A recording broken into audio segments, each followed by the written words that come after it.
구하겠습니다. 긍휼을 베풀어 주시옵소서. 주님, 어둠의 세력들이 좀비들처럼 들끓어서 대한민국과 대통령을 삼키려 하고 있습니다. 주님이 세우신 대한민국의 동산을 두루도는 하얀검으로 지켜주시옵소서. 어느새 삼켜져 버린 교회와 가정, 성도들의 신앙을 회복시켜 주시옵소서. 나라를 위해 추위에도 아랑곳하지 않고 보혈의 찬양을 부르는 곳에서도 곳에 구름기둥 불기둥으로 지켜주시옵소서. 주님, 목사님의 영육을 간극게 하셔서 아름다운 교회에도 또다시 성령의 불길이 일어나길 간구합니다. 내가 뜨겁지 않고서는 하늘의 미랄이 되지 못함을 고백합니다.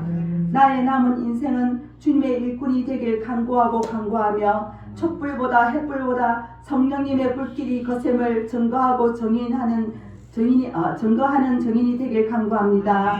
메리 크리스마스가 나의 입술에 제단 숯불이 되길 바라며 소원하며 예수님 이름으로 기도드립니다. 아멘.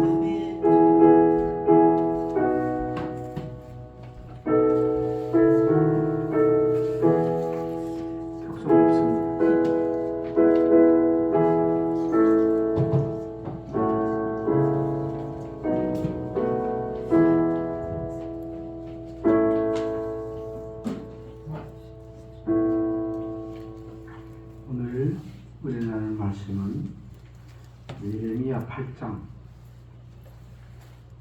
예레미야서 8장 8절부터 13절까지 읽겠습니다.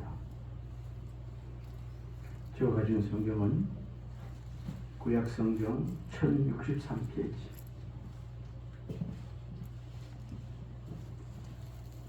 (8절부터 13절) 같이 봉독하도록 하겠습니다. 너희가 어찌 우리는 지혜가 있고 우리에게는 여호와의 율법이 있다 말하겠느냐.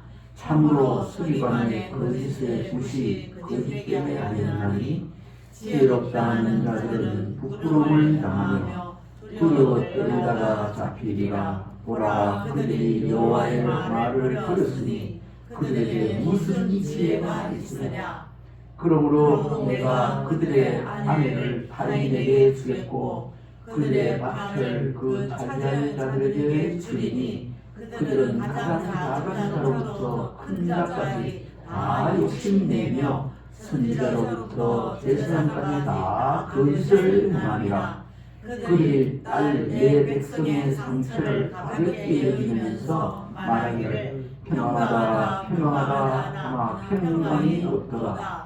그들이 가증한 일을 행할 때에 부끄러워하느냐? 아니라 조금도 부끄러워하지 않을 뿐 아니라 얼굴도 묻히지 아니하느니라. 그러므로 그들이 엎드려진 자와 함께 엎드려질 것이라. 내가 그들을 벌할 때에 그것이 거꾸로 되리라. 여호와의 말씀이라. 여호와의 말씀이라. 내가 그들을 진멸하리니 포도나무에 포도가 없을 것이며 무화과 나무에 무화과가 없을 것이며 그 잎사귀가 마를 것이라. 내가 그들에게 준 것이 없어지라 하셨나니. 그들을 진멸할 자를 내가 이미 정하였느니라.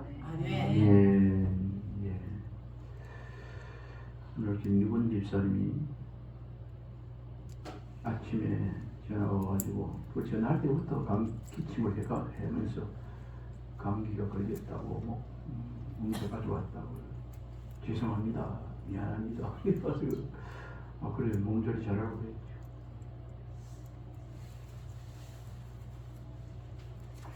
오늘 여러분들한테 은혜 받고자 하는 그 말씀의 본문 중에서 그 말씀의 제목은 참 지혜 있는 사람. 참 지혜 있는 사람. 참 지혜 있는 사람은 어떤 사람인가?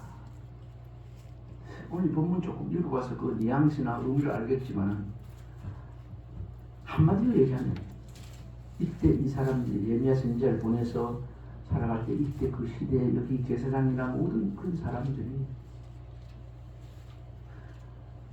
되지도 않으면서 하나님 앞에 바르게 사는 줄 알고 그렇게 살아가는 거. 어떻게 살아가는가? 부끄러운 줄 모르고 살아가는 거.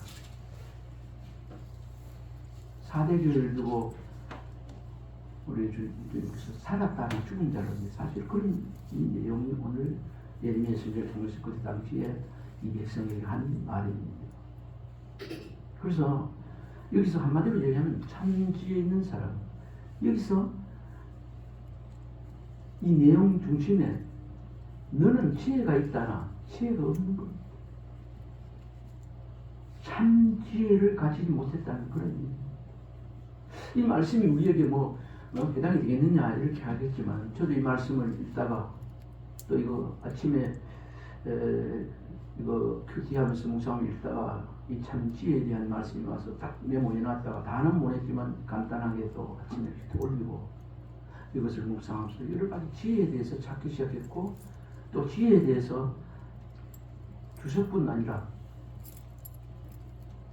지혜에 대한 말씀 전체 나와 있는 거 있죠. 그걸 다 너무 설교를 한 4번 해야 되겠지만 그 중간에 꼭 필요하게 싶은 걸 간략해서 오늘 참 지혜가 어떤 것인지 그리고 참 지혜는 어디서부터 오는지 그런 전천이 어딘지 참 지혜를 가지면 어떤 복을 누리고 사는지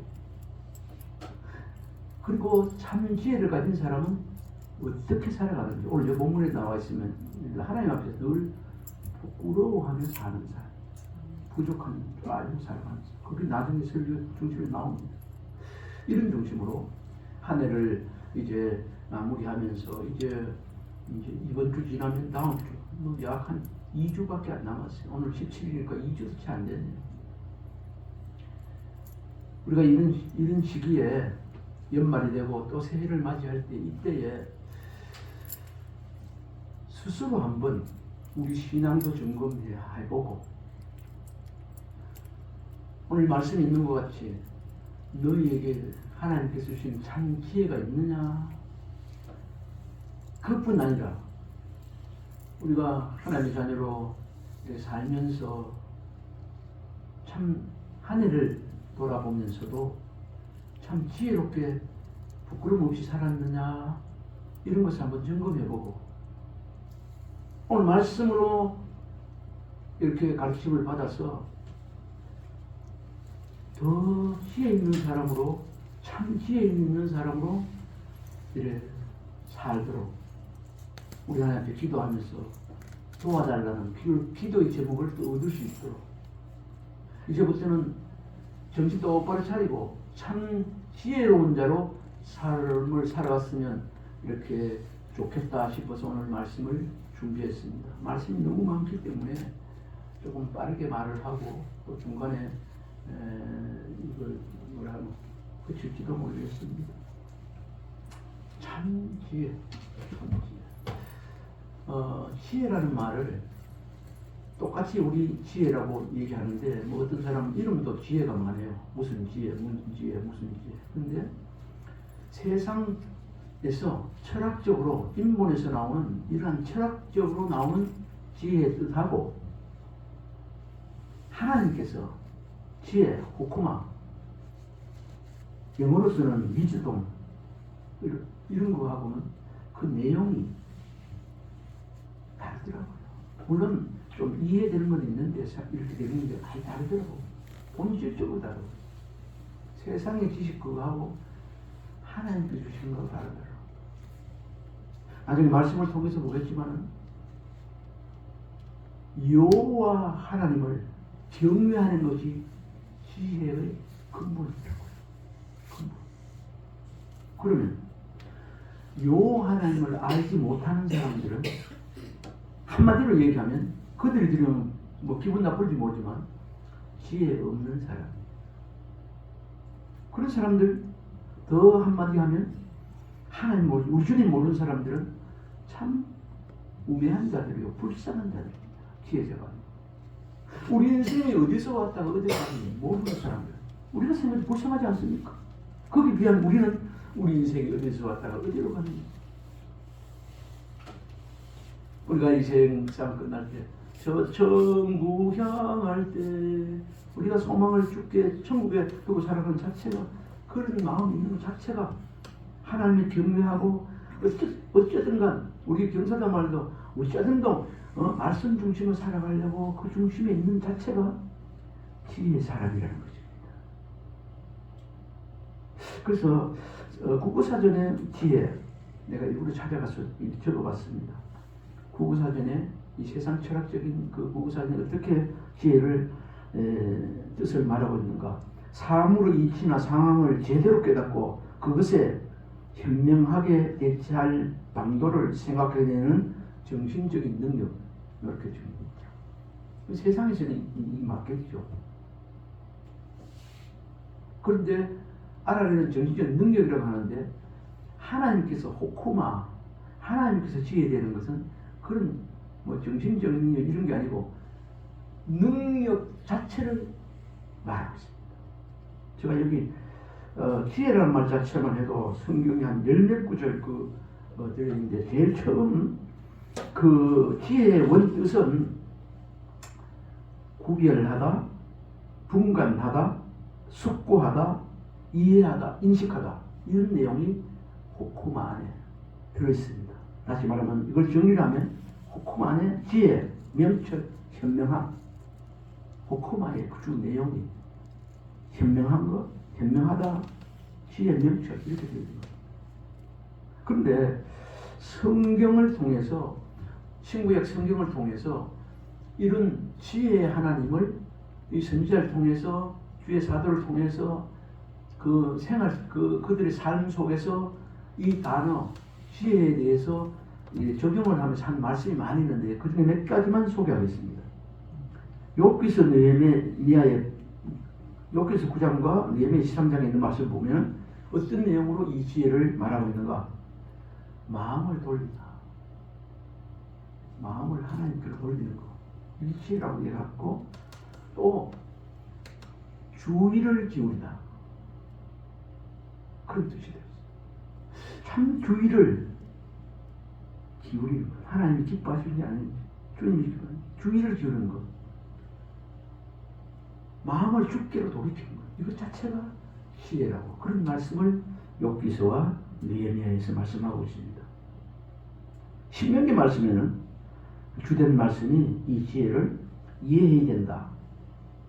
깨닫다. 그런 의미로 말씀하고 있고요. 욥기서 말씀에 잠언서 29장 7절에 나와 있으면 이 지혜를 내나 호쿠마에서 파생된 용어로서 그때 당시에 사용된 것인데 그 주 내용이 뭐가 지혜인가? 깨달아 아는 것이 지혜다. 그걸 그 시대 사람들에게 말씀하고 있습니다. 시편 119편 100절에 보면은 그 시편 지혜를 통해서 이 지혜를 어떻게 말씀하고 있는가? 자신의 현명함을 보인다. 그러니까 자신의 물론 말씀 중심이겠죠. 하나님 은혜겠죠. 자신의 현명함을 보이는 것이 지혜이다. 그렇게 시편 기자를 통해서 이렇게 말하고 있습니다. 그리고 신약에 와서 누가복음 16장 8절 내가 말씀을 읽지 않겠습니다만 그 내용이 현명하게 사려 깊게 신중하게 민첩하게 이런 내용이 들어있습니다. 현명하게 절신하고 사려 깊게 생각하고 신중하게 그걸 또 민첩하게 하는 것 이것 자체가 지혜이다. 이걸 한마디로 얘기하면 건전한 마음에 사려 깊은 분별력 있는 침착성을 말한다. 그렇게 우리 단순하게 지혜라고 하면 뭐 간단할지 모르지만 이렇게 하나님께서는 신구약 성경을 통해서 여러 시대에 또 여러 선지자나 사도를 통해서 말씀하고 있습니다. 그리고 신약 시대에 고린도후서 5장 13절에 보면 제정신 차려야 된다. 이걸 제정신을 가지라 이런 뜻이에요. 제정신 가진 사람이 지혜로운 사람이다. 그렇게 또 말씀하고 있습니다.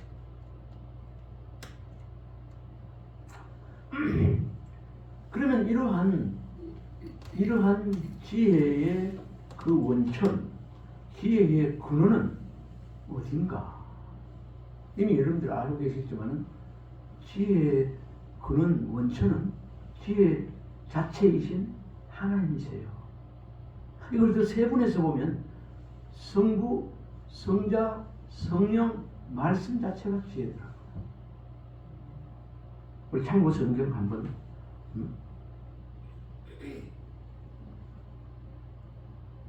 1번입니까? 예. 창세기 1번에 보면은 욥기서 12장 13절인데 지혜와 권능이 하나님께 있고 지혜와 권능이 누구에게 있고 하나님께 있다. 세상의 철학자에게 우리에게 있는 게 아니라 지혜는 하나님의 소유물이다. 하나님께 있고. 한번 읽어봅시다. 시작. 지혜와 권능이 하나님께 있고 모략과 명철도 그에게 속하였나니. 속하였나니. 지혜의 근원이 누구에게 있다고요? 하나님께 있다고 말씀하고 있어요. 그리고 성부, 성자, 성령 삼위일체 같은 하나님 아십니까? 그리고 지혜의 근원이 예수님 안에 있다고 골로새 2장 3절에 말씀하고 있습니다. 한번 읽어볼까요? 그 안에는 지혜와 지식의 모든 보화가 감추어져 있느니라. 하나님 안에 예수 그리스도가 감추어진 비밀이라 하면서 그 안에는 지혜와 지식의 모든 보화가 감추어진 예수 그리스도 안에 모든 보화, 지혜와 그렇게 감추어져 있다는 거예요. 하나님께 있고 예수 그리스도께 안에 있고 그 다음에 성령 하나님, 지혜의 근원이 성령 하나님께 있다. 고린도서 12장 8절 같이 읽어볼까요? 어떤 이에게는 성령으로 말미암아 지혜의 말씀을 어떤 이에게는 같은 성령을 따라 지식의 말씀을 어떤 이에게는 성령으로 말미암아 지혜의 말씀. 우리가 어떤 문제가 있을 때 기도할 때 성령이 임해서 성령의 음성을 들으면 그 바로 듣는 말씀이 지혜의 말씀이에요.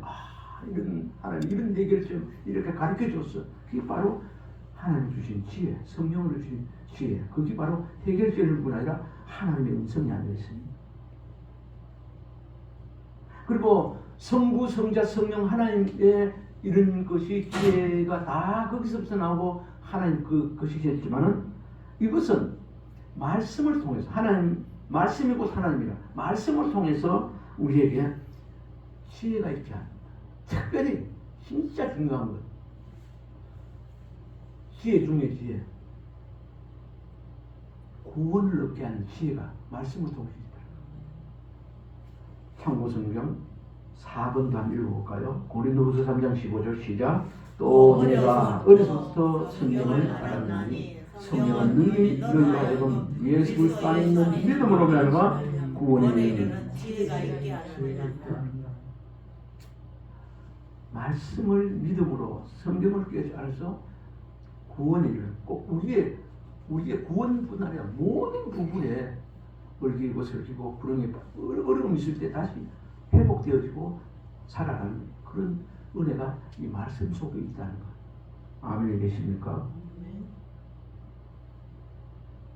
서두에 말씀드렸지만 이 지혜를 한마디로 얘기한다면 이 지혜 있는 사람은 여호와를 경외하게 돼 있어요.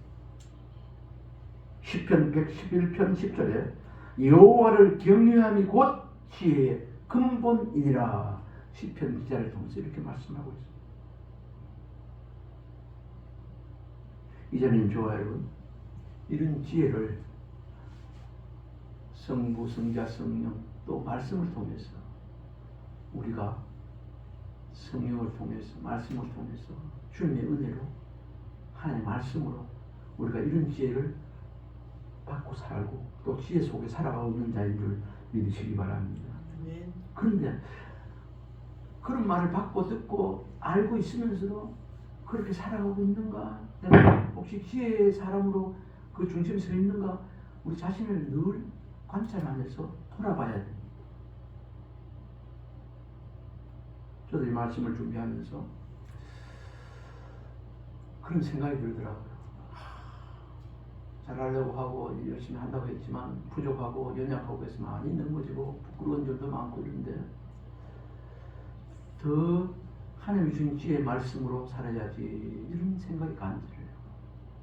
세상 노래 가사에도 그런 말이 있죠. 절배 준비하다 그런 말이 문득 생각나더라고요. 세상 대중가요 가사도 은혜가 될 때가 있어요. 아, 난 참 바보처럼 살았군요.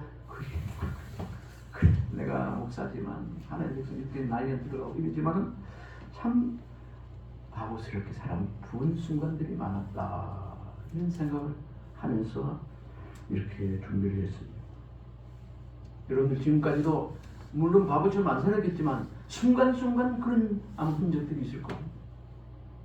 바보처럼 지금부터는 살아가지 않는 은혜가 있기를 바랍니다. 아멘. 우리가 이렇게 지혜 단순하게 이렇게 생각했지만은 우리가 그냥 믿음 가운데 이렇게 지혜롭게 사는 거 중요하지만 좀 더 우리가 세상에 살면서 생활 속에서 적응을 해만다면 하나님 주신 물질 돈도 지혜롭게 사용해야 합니다. 시간도 마찬가지예요. 시간도 주어진 시간을 지혜롭게 잘 사용해야 되고 하나님 주신 건강도 은혜도 지혜롭게 쏟지 말고 건강을 해치지 않고 이렇게 잘 사용해야 됩니다. 그리고 오늘 말씀에도 보니까 그래요. 이 지혜를 쏟지 않으려면 지혜는 사람들 되려면 너 입술을 제어해라. 그리고 우리 생활하면서 가운데 입술을 말이 많으면 허물을 맺기 어렵다. 입술을 제어하라고 그러는데 우리 생활 속에서 이 말이면 다 말이냐? 말이 아닌 것은 가르치도 마라. 입술을 통해서 우리가 지혜롭게 살지 못한다는 사실도 우리 하나님께서 말씀하고 있습니다. 오늘 이 범위가 좁지 않고 한참 넓긴 합니다만 그래도 세게 듣고 붙잡아야 될 말씀이 있다면 여러분들이 붙잡는 은혜가 있길 바랍니다. 조금 전에는 지혜의 정의에 대해서 말씀드렸습니다. 어디서 그 기원, 지혜의 근원 어디서부터 출처가 어딘가에 대해서 알아봤고요. 지혜의 정의는 어디 있는가? 욥기서 28장 28절에 보면 또 사람에게 이르시기를 주를 경외함이 곧 지혜요 악을 떠나는 명칭이네. 서두에 말씀드렸죠. 주를 경외가 뭐죠? 우리 하나님은 좋은 하나님이고 사랑하는 하나님이지만 두의 그 떨림으로 주님을 대하고 그의 말씀에 순종하고 사는 그런 거예요. 그게 경외라는 뜻이에요. 그리고 미가서 6장 9절에 보면 미가 선지자를 통해서 완전한 지혜는 주의 이름을 경외함이니. 지혜는 지혜인데 완전한 지혜는 주의 이름을 경외함이라고 말씀하고 있습니다. 여러분들은 지혜를 가지되 완전한 지혜를 가지시기를 원하십니까? 네. 그러면 주의 이름을 경외합니다. 그리고 완전한 지혜를 저 어디서든 주님을 경외하고 산다면 그런 중심에 있다면 주님을 높이고 산 그런 중심에 참하고 산다면 완전한 지혜의 소유자가 되는 것이고 소유자로 살게 되는 것입니다. 또 우리가 야고보서 17장 3장 17절에 보면요. 이 종전에도 말씀드렸지만 지혜의 그 기원 원천이 하나님이시지 않습니까? 그래서 신약시대에서 이것을 예수님을 통해서 이랬는데 이런 위로부터 난 지혜를 받은 사람은 우리 생활의 삶의 마음 중심에 어떤 것으로 나타나는가에 대해서 말씀하고 있습니다. 참고성경 5분 한번 읽어봅시다. 오직 위로부터 난 지혜가 어떤 것인지 한번 읽어봅시다. 오직 위로부터 난 지혜는 첫째 선결하고 다음에 화평하고 환용하고 양순하며 긍휼과 선한 열매로 가득하고 편견과 거짓이 없나니. 우리가 지혜를 하다는 경외하고 살면서 완전히 사는데 우리 삶의 생활 현장에서 우리 자신을 돌아봐야 됩니다. 위로부터 난 지혜를 우리가 받고 산다면 첫 번째 뭐냐? 성결하고 다음에 화평하고 그 다음에 관용하고 그 다음에 양순하며 긍휼과 선한 열매 가득하고 편백과 거짓이 없나니. 우리가 이런 위로부터 지혜를 받고 살아가는 사람이다 할지라도 오늘 이 말씀을 들으면 하나님의 자녀가 되었지만 이런데 완전히 자유로워야 되는데 참 자유롭지 못한 것이 우리 하나님 앞에 사람 앞에 부끄럽지 않습니까?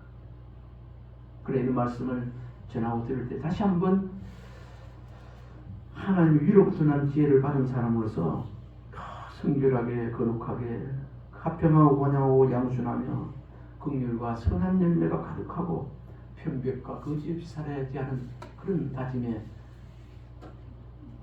있었으면 좋겠습니다. 네. 이런 은혜를 달라고 기도하는 마음으로 오늘 말씀을 듣는 은혜가 있기를 바랍니다. 그래서 위로부터 받은 은혜를 받아 누려야 안 되겠습니까? 그래야 되는 거죠. 그럼 이렇게 위로부터 받아 누리는 이 은혜, 성결하고 화평하고 관양하고 양순하고 선량을 가득하고 일편 것이 없는 이런 은혜의 가치는 우리 하나님께서 은을 넣는 것보다 낫고 정금보다 낫다고. 이건 뭐 어떤 보화보다 낫다고 성경에 말씀하고 있어요. 금은 보화보다 이게 더 나은 거라고 말하고 있어요. 잠언서 3장 13절로 14절에 보면요. 지혜를 얻는 자와 명철을 얻는 자는 복이 있나니 이는 지혜를 얻는 것이 은을 얻는 것보다 낫고 그 일이 정금보다 나으니라. 또 말씀해 보면 이 지혜는 진주보다 귀하니라 이렇게 말하고 있습니다. 이 지혜의 가치가 이런 것인데 그 지혜가 의인의 길을 또한 지켜주신다. 우리가 구원 구속받은 하나님의 백성, 거룩한 백성, 의인으로 우리가 살아가고 있지 않습니까? 그 길을 이 지혜가 지켜주신대. 잠언서 2장 20절에 보면 지혜가 너로 선한 자의 길을 행하게 하며 의인의 길을 지키게 하리니. 이 지혜 있는 사람을 하나님께서 보호해주고 지킨다는 말씀입니다. 잠언서 4장 6절에 보면 이 지혜가 보호하고 지켜주신다고 또 말씀하고 있는데 지혜를 버리지 말라. 그가 너를 보호하며 그가 너를 보호하리니 그를 사랑하라. 그가 너를 지키리라. 지혜가 우리를 지켜주신다. 그러니까 하나님을 경외하는 이 나라가 되면 하나님께서 이 나라를 지켜주세요. 하나님을 경외하는 저와 여러분이 되면 하나님께서 가는 길을 인도해 주고 지켜 보여주신다는 그런 말씀이 아니겠습니까? 그리고 지혜의 가치가 이런 것이지만은 지혜가 왜 필요한가? 필요성이 있습니다. 여기도 많은 말씀이 있었는데 몇 가지를 제가 옮겨봤습니다. 지혜 자체가 은혜롭기 때문입니다. 왜 그렇다고요? 지혜 자체가 따라해 봅시다. 은혜롭기 때문입니다. 은혜롭기 때문에 지혜 자체가 은혜롭기 때문입니다. 은혜 받으면 다 해결되는 거예요. 지혜 자체가 은혜롭기 때문에. 전도서 10장 12절에 보면 지혜자의 입의 말은 은혜로우나 우매자의 입술은 자기를 삼킨다. 은혜로운 사람. 그렇게 지혜자의 입의 말 은혜롭다. 그 말, 은혜로운 말 한마디가 얼마나 귀한 것이겠습니까? 왜 지혜가 필요할까요? 또 다른 이유 중에 여러 가지 있겠지만 영혼을 사랑하기 위해서 지혜가 필요해요. 지혜가 없는 사람은 영혼을 사랑할 수 없다는 그런 말이 되겠죠. 잠언서 19장 8절에 보니까요. 지혜를 얻는 자는 자기 영혼을 사랑하고 지혜를 얻은 사람은 자기 영혼, 너의 영혼도 사랑하지만 특별히 자기 영혼을 사랑하게 된다. 내 영혼 평안해. 자기 영혼을 지혜를 얻는 사람은 자기를 욕하고 자기를 망가뜨리고 자기를 학대하는 것이 아니라 자기를 사랑한다고. 영혼을 사랑한다. 왜 지혜가 필요한가? 지혜와 때를 잘 선용하기 위해서 지혜가 필요해요. 지혜 없는 사람은 진짜 바보같이 하지 않습니까? 돈이 있나, 돈이 있을 때나 무기 있을 때, 재물이 있을 때, 뭐 이러면 지혜로운 사람은 이렇게 저렇게 잘 사용하는데, 진짜 어쩌다 돈이 확 버려진 사람, 그런 사람들은 오히려 저 사람 로또 뭐 10억, 30억 당첨돼가지고 완전히 나중에 그 가정이 망하게 되는 이런 거 지혜롭지 못해서 그렇지 않습니까? 그 돈이나 건강이나 이런 지혜를 이런 걸 있었을 때 잘 때를 따라서 잘 활용하기 위해서, 선하게 활용하기 위해서 이렇게 지혜가 필요합니다. 잠언서 10장 5절에는 여름에 거두는 자는 지혜로운 아들이나 추수할 때에 자는 자는 부끄러움을 끼치는, 이건 좀 뭐 농사 짓는 데 비유한 거지만, 그러니까 이걸 지혜를 잘 때를 분별하지 못하고 이렇게 하면 헛수고가 되고 부끄러움을 당합니다. 농부가 보면 봄에 씨앗을 뿌려야 되는데 가을에 씨앗을 뿌렸다. 자라다 보면 꽃피다 보면 서리가 뿌려 끝나잖아요. 그 때를 똑같이 씨를 뿌려도 그래 되는 거예요. 우리가 왜 지혜가 필요한가? 뭐 이유가 많겠죠. 내가 그 많은 말씀 중에서 마음이 바른 길로 가기 위해서 지혜가 필요하다고 말씀하고 있어요. 우리 마음이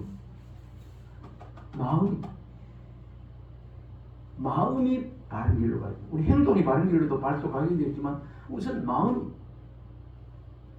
여호와 하나님은 마음의 중심을 보십니다. 마음이 바른 길로 가기 위해서 지혜가 필요합니다. 잠언서 10장 8절 9절을 제가 읽어드렸습니다. 마음이 지혜로운 자는 명령을 받거니와 입이 미르는 자는 평안하리라. 9절 바른 길로 행하는 자는 걸음이 평안하려니와 굽은 길로 행하는 자는 드러나리라. 이거 8절 처음에 마음이 지혜로운 자는 명령을 받는다.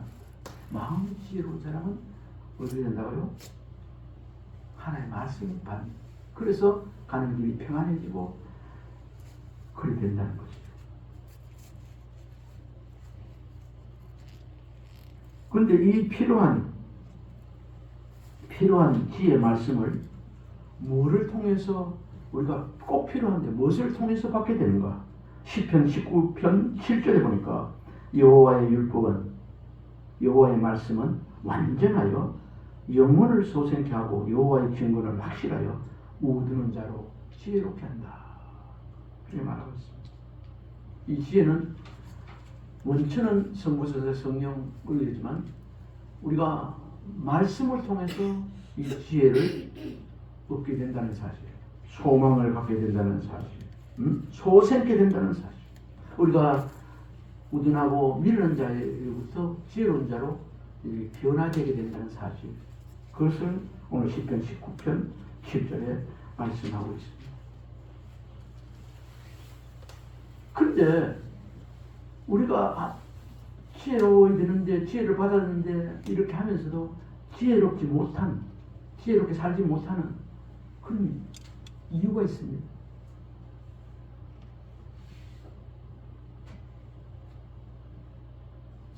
조금 전에도 말씀드렸지만 우리가 인생을 살아오면서 지혜롭게 살지 못한 점을 우리가 때로는 후회도 하고 회개도 하고 뉘우칠 때도 있고 그런 게 있습니다.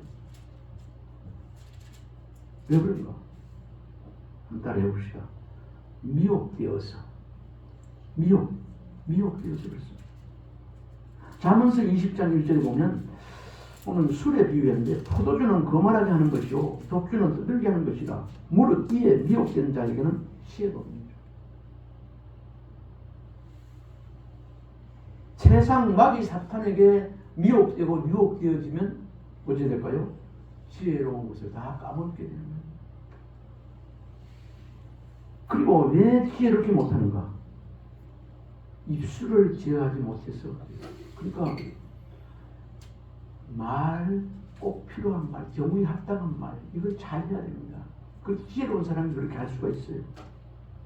잠언서 10장 19절에 보니까 말이 많으면 허물을 면치 어려우나 그 입술을 제어하는 자는 지혜가 있느니라. 그 입술을 제어하는 자는 지혜가 있다고 말합니다.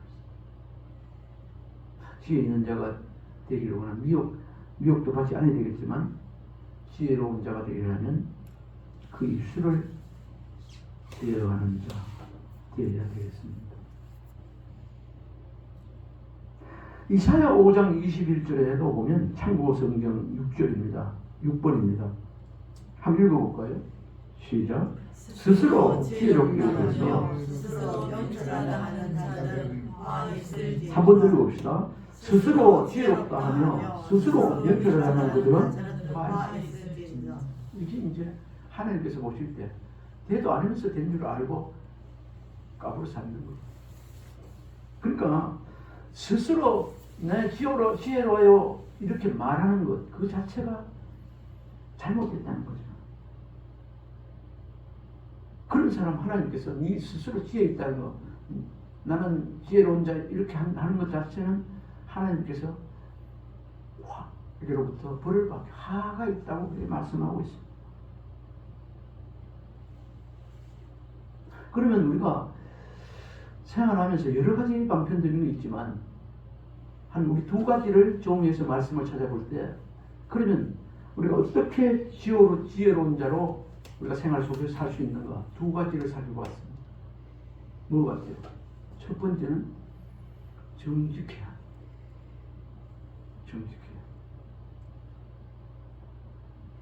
정직한 자에게 하나님께서는 지혜를 부어주신다고 말하고 있습니다. 참고성경 7번 읽어봅시다. 그는 시작. 그는 정직한 자를 위하여 완전한 지혜를 얘기하시며 행실이 온전한 자에게 방패가 되시나니. 그는 정직한 자를 위하여 지혜를 주시는데 완전한 지혜를 예비해 주세요.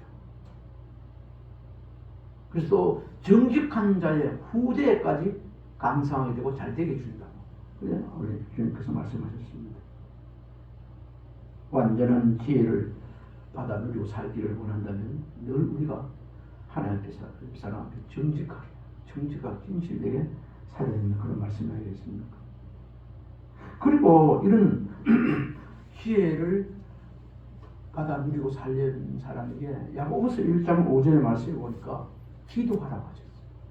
8번 참고성경 읽어봅시다. 시작. 너희 중에 누구든지 지혜가 부족하거든 모든 사람에게 구히 주시고 후리지 아니하시는 하나님께 구하라. 그리하면 주시리라. 그러니까 지혜 없어 여러 가지는 막 어떤 문제 어떻게 하면 해결하면 좋을까요? 지혜를 줘서 이렇게 하면 하나님께서 너희 중에 누구든지 지혜가 부족하거든 모든 사람에게 구히 주시고 꾸시지 아니하시는 하나님께 지혜를 달라고 구하면 하나님께서 꾸시지 아니하시고 주신다고요. 우리가 지혜를 얻지 못하면 구하지 아니하기 때문에 그렇다는 말씀입니다. 또 말씀해 보니까 어떻게 지혜로운 자가 되는가?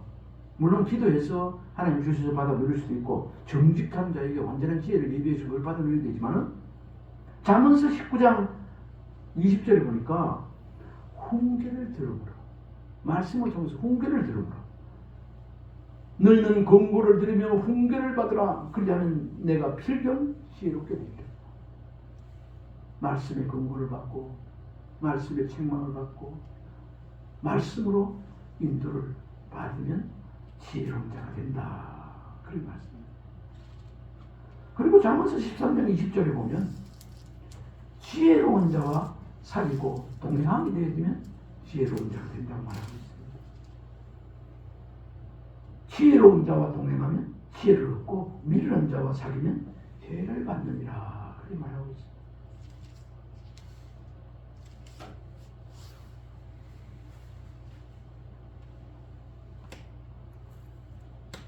이제 본문으로 들어갑니다. 오늘 본문에 지혜 있는 사람은 지혜 있다고 말하지 않는다. 그렇게 말하고 있습니다. 8절에 너희가 어찌 우리는 지혜 있고 우리에게는 여호와의 율법이 있다고 말하겠느냐. 그렇게 말했습니다. 지혜 있는 사람은 지혜 있다고 말하지 않는다. 그렇게 말하고 있습니다. 이런 말은 지혜 있다고 말하는 말은 교만을 나타내는 말입니다. 실제로 지혜 있는 사람은 교만의 반대 겸손합니다. 지혜 있는 사람은 어떻다고요? 겸손합니다. 겸손하게 살아가 겸손한 있는 사람이 지혜로운 자입니다. 참 지혜로운 사람은 책망을 달게 갖고 교훈을 더 받아 학식이도 한다고 또 잠언서 9장 8절 9절에도 말씀하고 있습니다. 제가 빠르게 읽어드리겠습니다. 거만한 자를 책망하지 말라. 그가 너를 미워할까 두려움이라. 지혜 있는 자를 책망하라. 그가 너를 사랑하리라. 지혜 있는 자에게 교훈을 들어 그가 더욱 지혜로워질 것이요 의로운 사람을 갖지라. 그의 학식이 더하리라. 그런 말. 이렇게 많은 말씀을 오늘 또 앞에서 말씀을 드리는데 이걸 요약하고 집약해서 우리에게 적용시킨다면 이런 말로 요약이 되겠습니다. 참으로 지혜 있는 사람은 하나님 앞에서 항상 부족한 줄 알고 겸손과 조심성 있게 사는 사람이라는 거죠. 다시 한 번 말씀드립니다. 참으로 지혜 있는 사람은 참으로 지혜 있는 사람으로 살아가려면 이 말씀 한번 따라해 봅시다. 하나님 앞에서 항상 부족한 줄 알고 항상 부족한 줄 알고 겸손과 조심성 있게 사는 사람입니다. 아멘. 늘 하나님 앞에 항상 부족한 줄 알고 하나님 앞에 겸손과 하나님 앞에서 조심성 있게 살아가는 그런 은혜가 이 자리에 우리 모두에게 있기를 바랍니다. 아멘. 첫 번째는요, 여기 말씀에 지혜 있는 사람이라고 자랑하지 않는다. 오늘 본문에서 보겠습니다. 두 번째는 하나님의 말씀을 버리지 않습니다. 참 지혜 있는 사람은 하나님의 말씀을 어쨌든지 묵상하고 붙잡으려고 하지 내 마음에 안다고 놓으면 아니고 받아들입니다. 붙잡는다는 말입니다. 우리 9절 말씀, 본문 9절 말씀 같이 읽어봅시다. 이거 시작. 지혜롭다 하는 본문 성경 보세요. 네. 지혜롭다 하는 자들은 부끄러움을 당하며 두려워 떨다가 잡히리라. 보라, 그들이 여호와의 말을 들었으니 그들에게 무슨 지혜가 있으랴. 요 하나님 말씀을 등한히 여기고 무시하고 말씀을 해이하게 생각하고 그런 사람은 지혜가 없는 사람. 말씀을 중요하게 생각하지 않은 것, 생명같이 이런 사람들은요 지혜가 없는 사람이라 그렇게 말해요. 지혜롭다 하는 자들은 부끄러움을 당하며 두려워 떨다가 잡히리라. 보라, 그들이 여호와의 말을 버렸으니 그들에게 무슨 여호와 말을 버린 사람들은 지혜를 주 못하는 사람.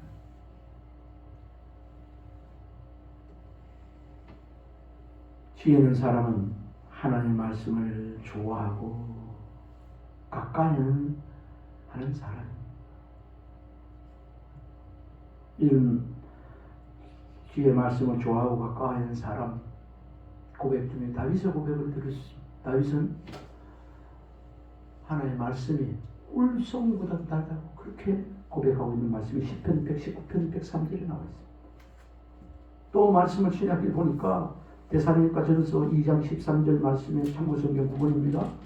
데살로니가 교인들처럼 하나님의 말씀을 사람의 말씀으로 안 듣더라고요.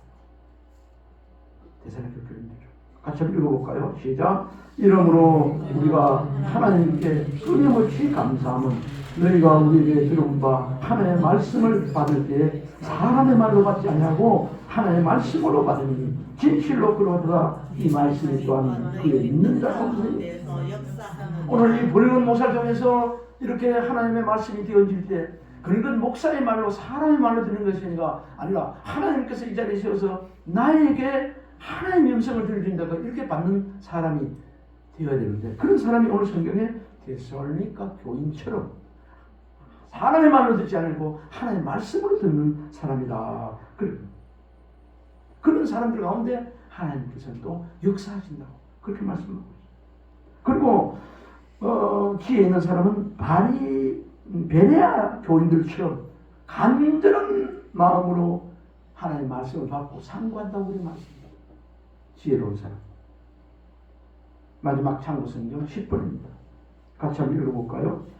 베레아에 있는 사람들은 데살로니가에 있는 사람들보다 더 너러워서 간절한 마음으로 말씀을 받고 이것이 그러한가 하여 날마다 성경을 참고함으로, 간절한 마음으로 하나님 말씀을 받고 날마다 말씀을 상고하는 그 사람들이 베레아 교인들이겠어요. 여기 좀 비슷한 큐티 아니겠습니까? 날마다 하나님 말씀 듣고 묵상하고 상고, 이 베레아입니다. 이런 사람들 우리에게 하나님께서 은혜를 주십니다.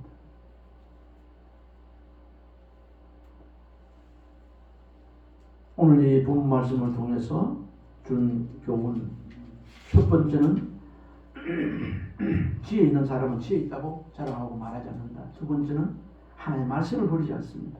그리고 마지막으로 세 번째는 참 지혜로운 사람은, 이건 한번 따라해 봅시다. 부끄러움을 아는 사람입니다. 부끄러움을 아는 다시 한번 더. 부끄러움을 아는 사람입니다. 부끄러움을 아는 사람. 이것도 특별히 하나님 앞에 부끄러움을 아는 사람. 이거 오늘날 정치에도 그렇죠. 부끄러움 모르는 사람, 하인 맞은 사람, 내로남불이라고 했습니다. 부끄러움을 모르는 사람. 오늘 본문 12절, 본문 12절 자, 한번 읽어볼까요? 시작. 그들이 가증한 일을 행할 때 부끄러워했느냐? 아니라 조금도 부끄러워하지 않을 뿐 아니라 얼굴도 부른 것이 아니하니, 그러므로 그들이 엎드려질 자와 함께 엎드릴 것이라. 내가 그들을 벌할 때 그들이 거꾸로 지니라. 여호와의 힘의 말씀이라. 하나님 앞에 온갖 죄를 짓고도 조금도 부끄러워할 줄 모르는 것은 하나님께 행악하는 것이며 지혜 없는 자임을 밝히 드러내고 있는 그런 말씀. 우리가 이 자리에 올 때마다, 예배드릴 때마다 하나님 앞에 회개하고 참 잘 살기를 원했지만 이렇게 또 부끄럽게 살았습니다. 고백하는 자체가 부끄러움을 아는 사람, 지혜 있는 사람 아니겠습니까? 이런 부끄러움을 하나님 앞에서 모르는 사람은, 이런 사람들은 믿음의 양심에 과잉 빠진 사람입니다. 우리 이 시간에 한번 축복합시다. 따라해 봅시다. 하나님 앞에서 부끄러움을 아는 자가 됩시다. 부끄러움을 아는 자가 됩시다. 아멘. 아멘. 참 지혜 있는 사람은 지혜 있다고 말하지 않습니다. 하나님 말씀을 버리지 않습니다. 붙잡습니다. 부끄러움을 아는 사람은 정직하게 또한 살아가는 자입니다. 이 자리에 교회 여러분, 오늘 말씀을 전하고 드리면서 지금보다 더 참 지혜자로 살아가는 은혜가 우리 모두에게 있기를 바랍니다. 기도하겠습니다. 아버지, 하나님을 경외하며 여호와를 경외하며 사는 것이 지혜의 근본을 했사옵니다. 세상 많은 사람 중에 하나님을 모르고 살아가는 사람 많은데 알 수 있는 은혜를 주시고 하나님을 경외하며 찬송하며 예배자로 살게 하신 하나님 감사합니다. 이 시간부터 더 하나님께서 보시기에 합당한 지혜자로 더욱 살아갈 수 있도록 은혜 은총을 베풀어 주시옵소서. 아멘. 지혜 있는 사람은 하나님 앞에서 항상 부족한 줄 알고 겸손과 조심스럽게 사는 사람이라는 사실을 이 시간에 명심하고 늘 주님 앞에서 겸손하게 살아가게 하여 주시옵소서. 예수님 이름으로 기도하옵나이다. 아멘.